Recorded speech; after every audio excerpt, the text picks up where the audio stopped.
الشيطان الرجيم بسم الله الرحمن الرحيم يا أيها الذين آمنوا لا تحلوا شعائر الله ولا الشهر الحرام ولا الهدي ولا القلائد ولا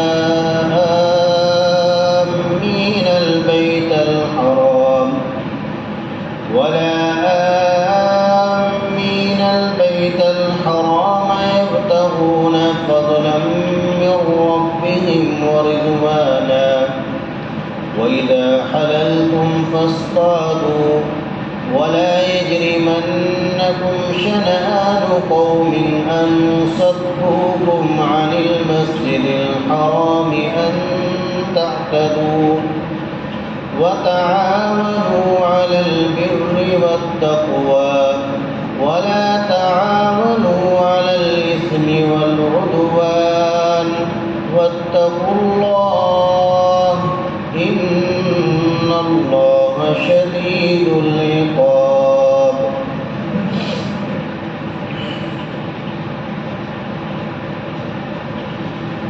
یہ سورہ مائدہ ہے، جیسا کہ گزشتہ ہفتے بھی عرض کیا تھا کہ بڑی ہی اہم سورۃ شریفہ ہے اور نبی پاک صلی اللہ علیہ وسلم کی زندگی کی آخری صورتوں میں سے آخر میں نازل ہوئی۔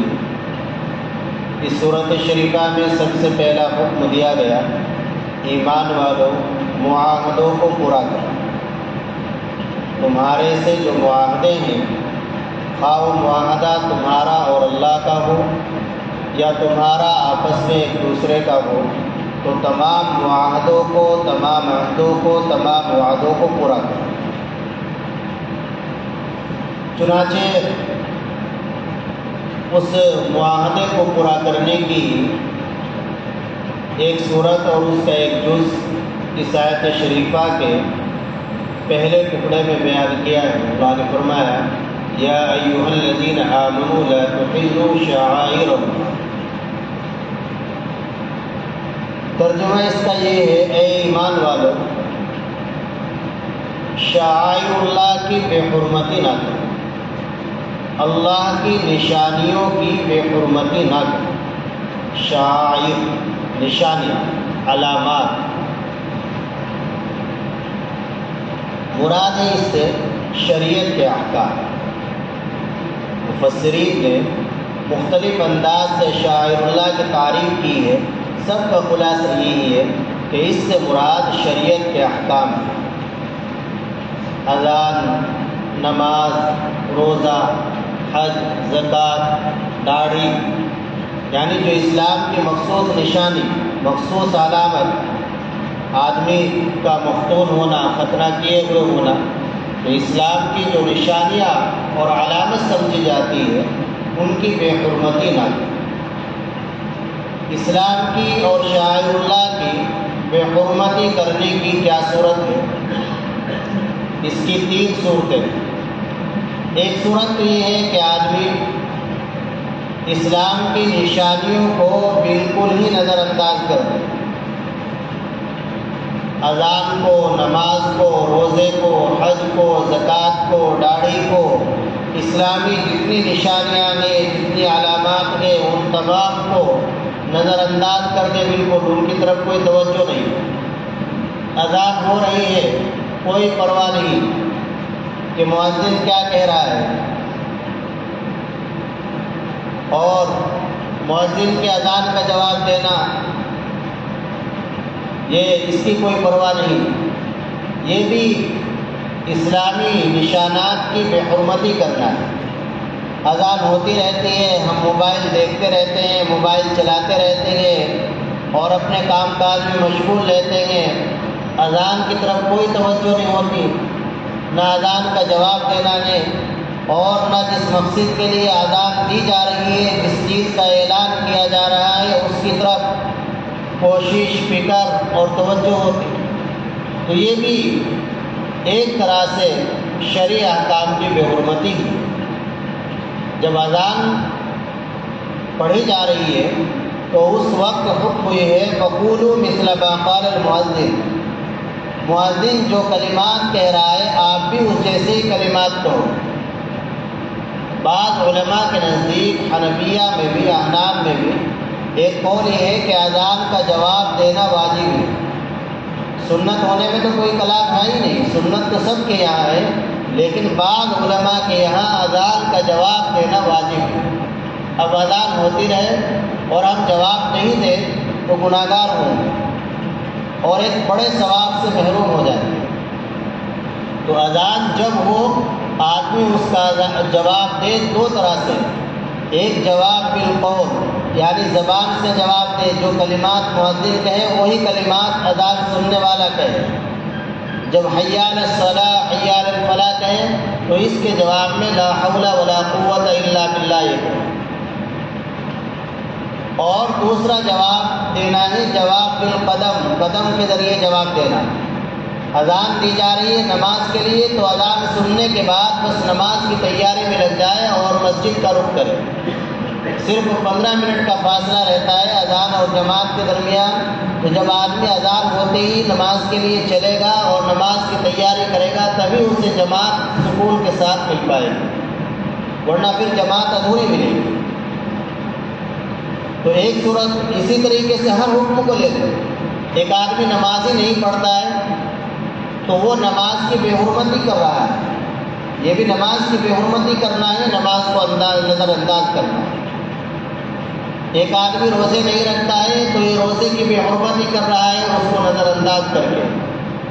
ایک انسان داڑھی نہیں رکھتا ہے، یہ بھی ایک شرعی نشانی ہے اور اسلام کا شعار ہے، شاعر اسلام میں داخل ہے، تو یہ بھی ایک طرح سے داڑھی کی بے حرمتی کر رہا ہے۔ سوچنے کی بات، آخر اللہ کے یہاں جانا ہے، ہمیشہ یہی نہیں رہنا ہے، یہ زندگی ختم ہونے والی ہے، آگے ایک بڑی لمبی زندگی ہے جس کی کوئی حد ہی نہیں ہے، اس کی بھی فکر ہونی چاہیے، اس کی بھی تیاری ہونی چاہیے۔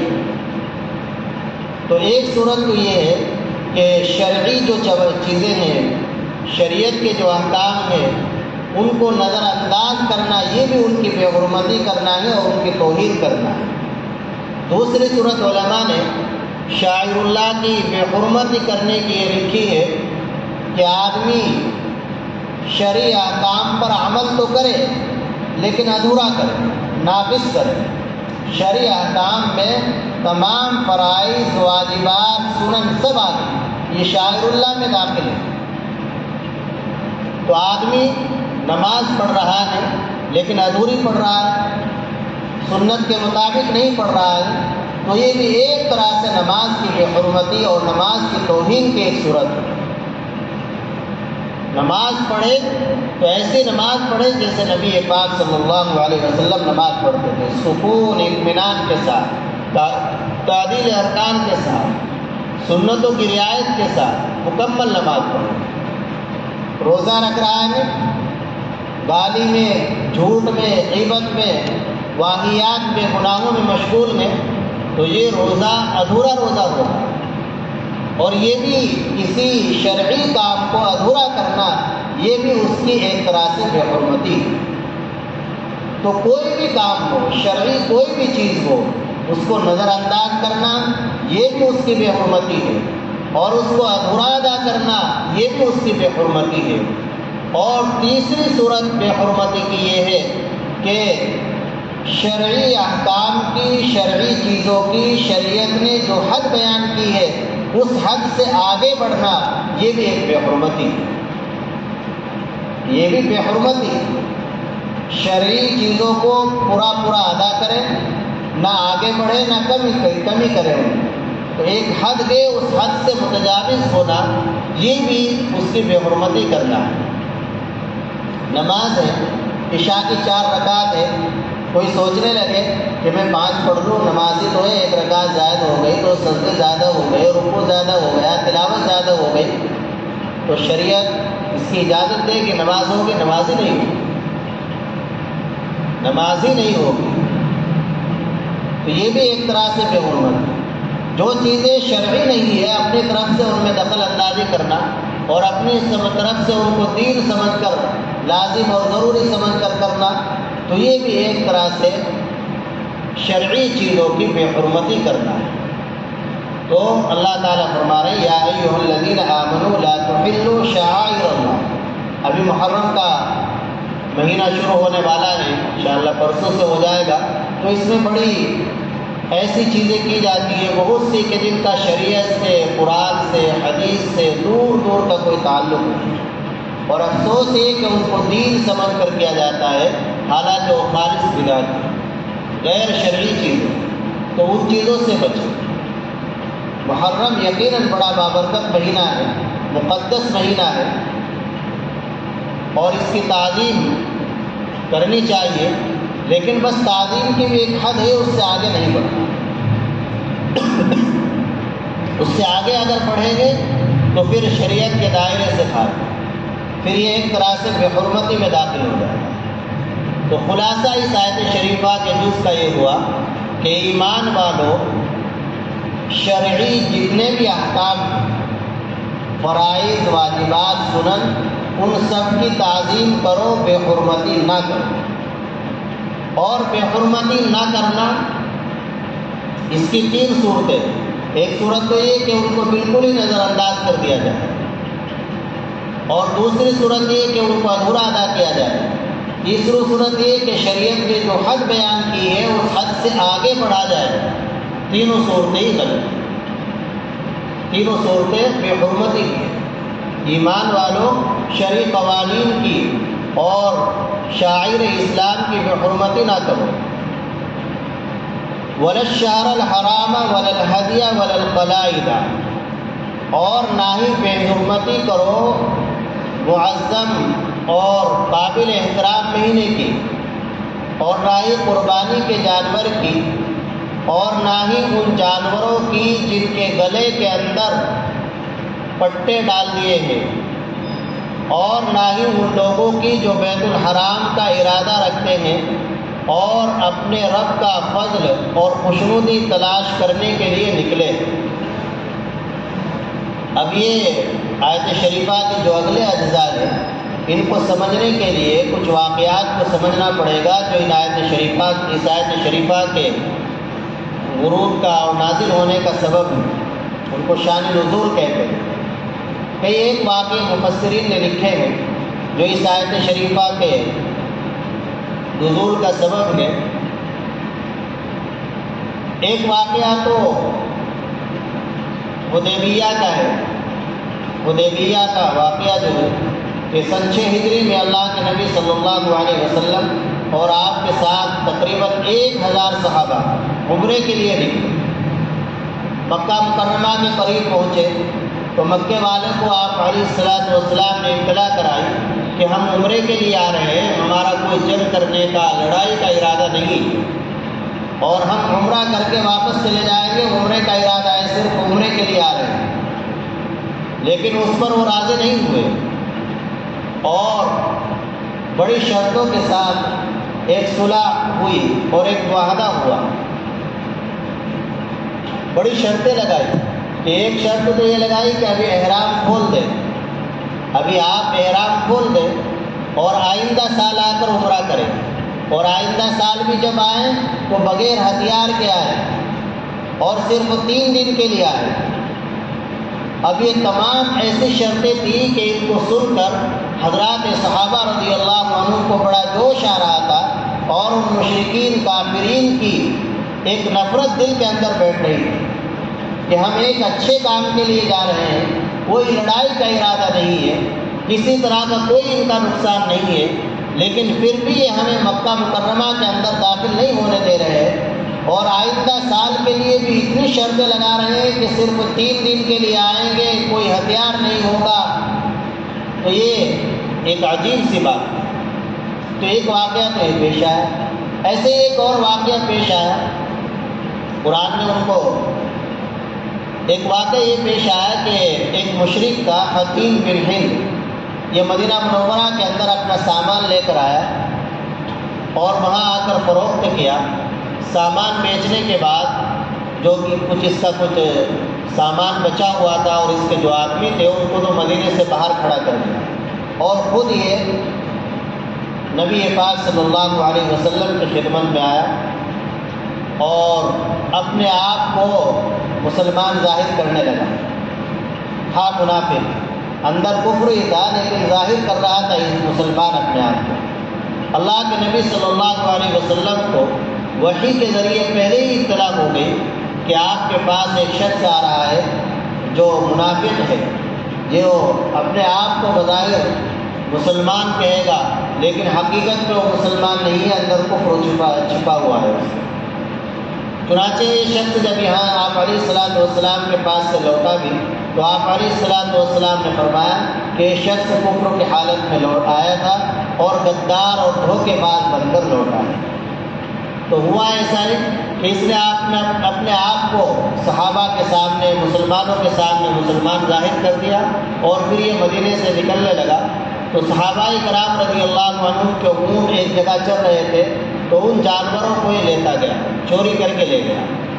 اب حضرات صحابہ کرام رضی اللہ عنہ کو جب معلوم ہوا تو اس کا پیچھا کیا لیکن اس وقت یہ دور نکل چکا تھا. آئندہ سال جب نبی پاک صلی اللہ علیہ وسلم سن 7 ہجری میں عمرے کے لیے نکل رہے تھے، سن 7 ہجری میں آپ علیہ الصلوۃ والسلام عمرے کے لیے تشریف لے جا رہے تھے.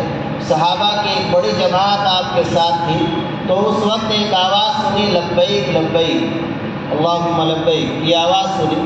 تو جب صحابہ نے دیکھا کہ یہ تو وہی شخص ہے حتیم بن ہند جو ہمارے اونٹ چرا کر لے گیا تھا، تو حضرات صحابہ رضی اللہ عنہ نے چاہا کہ ہم اس سے اپنے اونٹ چھین لیں. ان اونٹوں کو اب وہ لے جا رہا تھا حرم میں قربانی کرنے کے لیے. اس کو ہدی کہتے ہیں، ہدی کا جانور. قربانی کرنے کے لیے حرم میں اونٹ جانور لے جاتے تھے تو اس کو ہدی کا جانور کہا جاتا ہے.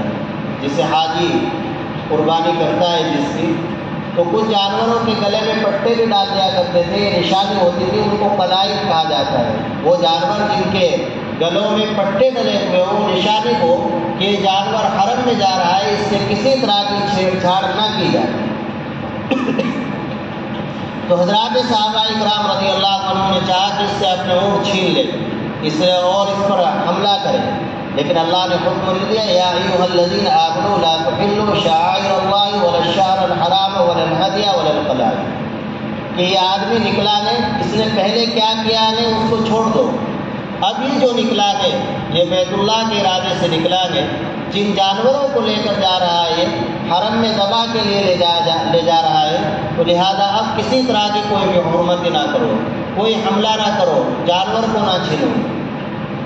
اس کے بعد پھر ایک واقعہ اور پیش آیا کہ سن 8 ہجری میں جب مکہ مکرمہ فتح ہو گیا، حضرات صحابہ اکرام رضی اللہ عنہ کا ایک غلبہ ہو گیا اور مشرکین ایک طرح سے شکست کھا گئے، سب قبضے میں آ گئے. لیکن کچھ لوگ ایسے تھے کہ باوجود شرک پر ہوتے ہوئے وہ اپنی شرکیہ رسموں کے مطابق ہی بیت اللہ کا حج کر رہے تھے. وہ طواف کر رہے تھے، جو بھی کام کر رہے تھے اپنی وہی شرکیہ. تو حضرات صحابہ نے اس وقت بھی چاہا کہ ان کو منع کر دیا، لیکن اللہ کا حکم یہی ہوا کہ نہیں، منع نہ کیا، ابھی ان کو کرنے دیں. چونکہ اسلام ایک ایسا مذہب ہے وہ ظلم کا انتقام لینے کی تعلیم نہیں دیتا. اسلام یہ نہیں چاہتا کہ ظلم کا بدلہ ظلم سے لیا جائے. اسلام یہ چاہتا ہے کہ بدلہ لیا جائے انصاف کے ساتھ. ظلم کے ساتھ انصاف کیا، ظالم کے ساتھ بھی انصاف کیا جائے. اپنا ہو، غیر ہو، دوست ہو، دشمن ہو، اسلام سب کے ساتھ انصاف کی تعلیم دیتا ہے اور انصاف ہی چاہتا ہے. ظالم پر ظلم نہ کرو.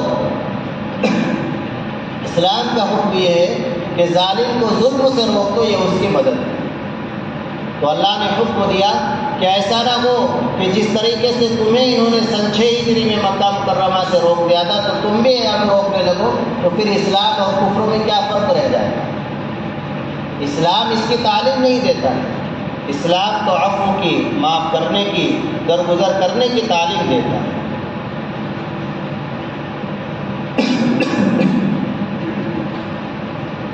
اے ایمان والو، اللہ کی نشانیوں کی بے حرمتی نہ کرو. اور حرمت والے مہینے کی بھی، عظمت والے مہینے کی بھی بے حرمتی نہ کرو، اور نہ ہی قربانی کے جانور کی، اور نہ ان جانوروں کی جن کے گلے کے اندر پٹے ڈال دیے ہیں، اور نہ ہی ان لوگوں کی جو بیت اللہ کا ارادہ رکھتے ہیں، جو اپنے رب کے فضل اور خوشنودی کی تلاش میں نکلے۔ وَإِذَا حَلَلْتُمْ فَاصْطَادُوا۔ گزشتہ ہفتے ایک بات یہ آئی تھی کہ جب آدمی نے احرام باندھ رکھا ہے تو اس کے لیے شکار کرنے کی اجازت نہیں، حالت احرام میں شکار کرنا ممنوع۔ تو اب اس کی حد بیان کی جا رہی ہے کہ شکار کرنا جو ممنوع ہے اسی وقت تک ہے جب تک کہ احرام باندھ رکھا ہو۔ جب احرام کھول دیا تو پھر آپ شکار کر سکتے ہیں، بشرطے کہ وہ شکاری جانور حرم کے اندر نہ ہو۔ حرم کے اندر اگر ہے تو تب بھی شکار نہیں کر سکتے۔ وَلَا يَجْرِمَنَّكُمْ شَنَآنُ قَوْمٍ أَن صَدُّوكُمْ عَنِ الْمَسْجِدِ الْحَرَامِ أَن تَعْتَدُوا۔ اور ان لوگوں کی دشمنی تم کو آمادہ نہ کرے اس بات پر کہ انہوں نے روکا تھا تم کو مسجد حرام سے کہ تم ان پر زیادتی کرنے لگے۔ یعنی ایسا نہ ہو کہ جیسے انہوں نے تمہیں سن 6 ہجری میں مسجد حرام میں داخل ہونے سے روک دیا تھا، آج تم بھی ان کو روکنے لگو۔ نہیں، انہوں نے ظلم کیا تھا، تم انصاف کرو۔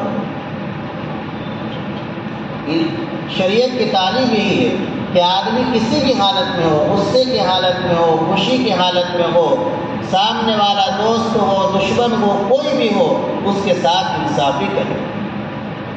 وَتَعَاوَنُوا عَلَى الْبِرِّ وَالتَّقْوَى وَلَا تَعَاوَنُوا عَلَى الْإِثْمِ وَالْعُدْوَانِ۔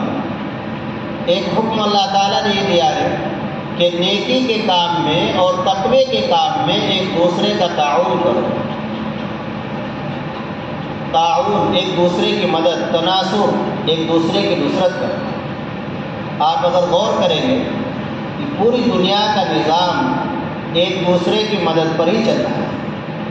کوئی آدمی یہ دعویٰ کرنے لگے مجھے کسی کی مدد کی ضرورت نہیں، تو وہ دوسروں کی مدد کے بغیر ایک لقمہ، ایک دانہ بھی اپنے پیٹ میں نہیں پہنچا سکتا۔ آپ غور کیجئے، ہم جو ایک لقمہ کھاتے ہیں تو اس لقمے کے اندر کتنے آدمیوں کی مدد اور نصرت شامل ہے، کتنے آدمیوں کی محنت سے۔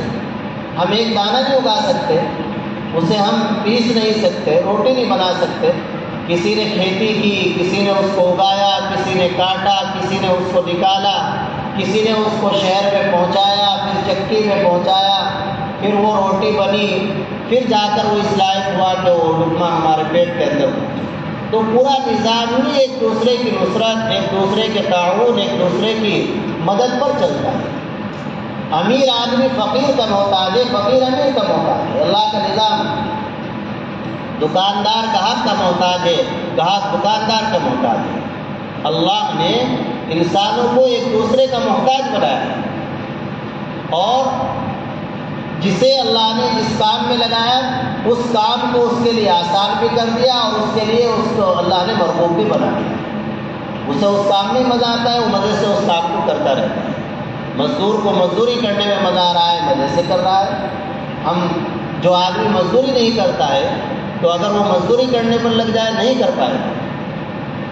تو مالدار مزدور کا محتاج، مزدور مالدار کا محتاج، دکاندار گاہک کا محتاج، گاہک دکاندار کا محتاج، ایک دوسرے کا محتاج ہے۔ ایک دوسرے کی نصرت کرنے کی تعلیم دی گئی، لیکن ایک دوسرے کی جو نصرت کرے، تعاون کرے، تو وہ صرف نیک کاموں میں، اچھے کاموں میں۔ ایسا نہ ہو کہ اگر برے کاموں میں بھی ایک دوسرے کا تعاون اور نصرت کریں گے، چوری کوئی کر رہا ہے آپ اس کا تعاون کریں، کوئی آدمی گناہ کے کام کر رہا ہے، ظلم کر رہا ہے، آپ اس ظالم کا تعاون کریں، اس کے ظلم میں شریک ہو جائے، تو اس سے تو پورا سماج، پورا معاشرہ خراب ہو کر رہ جائے گا۔ تو اللہ کا حکم یہ ہے کہ تعاون جو ایک دوسرے کا کرتا ہے، ایک دوسرے کی مدد کرنی ہے، وہ نیک کاموں میں کرنی ہے، اچھے کاموں میں کرنی ہے۔ اور جو کام برے ہیں، جو کام برے ہیں، معصیت کے ہیں، جس میں دوسروں کا نقصان ہے، اللہ کا حق ضائع ہوتا ہے، رسول اللہ کا حق ضائع ہوتا ہے، کہ کسی اور انسان کا حق ضائع ہوتا ہے، تو ایسے کاموں میں تعاون نہیں کرنا ہے، ایسے کاموں میں نصرت نہیں کرنی۔ جو آدمی اچھے کام میں کسی کا تعاون کرے گا تو جتنا ثواب اس اچھے کام کرنے والے کو ملے گا اتنا ہی اس تعاون کرنے والے کو بھی ملے گا۔ الدال علی الخیر کفاعلہ، اچھے کام پر رہنمائی کرنے والا ایسا ہی ہے جیسا کہ اس اچھے کام کو کرنے والا۔ اور جو آدمی کسی کو برے کام میں کسی کی مدد کرے گا، برے کام میں تعاون کرے گا، تو جتنا عذاب اور گناہ اس برے کام کرنے والے کو ہوگا اتنا ہی عذاب اس مدد کرنے والے کو بھی ہوگا۔ حدیث شریف کے اندر میں کوئی آدمی اچھا طریقہ رائج کرتا ہے تو جتنے لوگ اس اچھے طریقے پر عمل کریں گے اتنا ہی ثواب اس رائج کرنے والے کو ملتا رہے گا، اور ان عمل کرنے والوں کے ثواب میں سے کوئی کمی نہیں کی جائے گی۔ اس کے برخلاف کوئی آدمی برا طریقہ رائج کرتا ہے تو جتنا عذاب اس برے طریقے پر عمل کرنے والوں کو ہوگا اتنا ہی اس رائج کرنے والے کو ہوتا ہے۔ تو لہذا کوشش آدمی کو یہی کرنی چاہیے کہ دنیا کے اندر اچھے سے اچھا کام کرے، جس پر بعد والے چلے اور ان کو دینی دنیاوی فائدہ کو، جس کا فائدہ اس رائج کرنے والے کو بھی پہنچے۔ تو یہی اللہ کا حکم ہے، تعاونوا علی البر والتقوی، نیکی پر اور تقوی پر ایک دوسرے کی مدد کرو، ولا تعاونوا علی الاثم والعدوان، گناہ کے کام میں اور ظلم میں ایک دوسرے کی مدد نہ کرو، گناہ کے کام میں اور ظلم میں ایک دوسرے کی مدد نہ کرو، واتقوا اللہ، اور اللہ سے ڈرتے رہو، بے شک کہ اللہ تعالیٰ سخت عذاب دینے والا۔ جہاں اللہ تعالیٰ غفور ہے، رحیم ہے، تو وہیں یہ بھی ذہن میں رہنا چاہیے کہ اللہ تعالیٰ کی پکڑ بھی بڑی سخت ہے۔ اللہ عمل